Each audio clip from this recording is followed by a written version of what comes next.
ബുക്കിംഗിനായി വിളിക്കേണ്ട നമ്പർ 8300083000.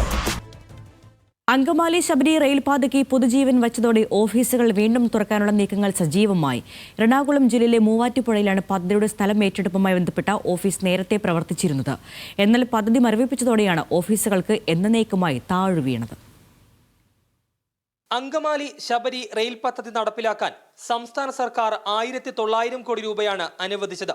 ഇതോടെ 1/4 നൂറ്റാണ്ടിന്റെ കാത്തിരിപ്പിനും വിരാമമാവുകയാണ്. പദ്ധതിക്ക് പുതുജീവൻ വെച്ചതോടെ പൂട്ടിപ്പോയ ഓഫീസുകൾ ഉടൻ തുറന്നു പ്രവർത്തന സജ്ജമാക്കാനുള്ള ശ്രമങ്ങളും ആരംഭിച്ചിട്ടുണ്ട്. എറണാകുളം ജില്ലയിലെ പെരുമ്പാവൂർ മുതൽ ഇടുക്കി ജില്ലാ അതിർത്തി വരെ സ്ഥലം ഏറ്റെടുക്കൽ പ്രവർത്തനങ്ങൾക്കായി മൂവാറ്റുപുഴയിലാണ് ഓഫീസ് പ്രവർത്തിച്ചിരുന്നത്.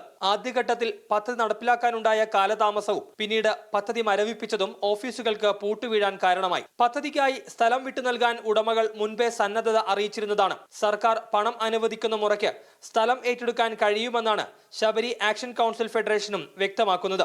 നിലവിൽ കാലടി റെയിൽവേ സ്റ്റേഷനും അതിനോട് അനുബന്ധിച്ചുള്ള പാതയുടെ നിർമ്മാണവും പെരിയാറിന് കുറുകെയുള്ള പാലത്തിന്റെ നിർമ്മാണവും മാത്രമാണ് കഴിഞ്ഞിട്ടുള്ളത്.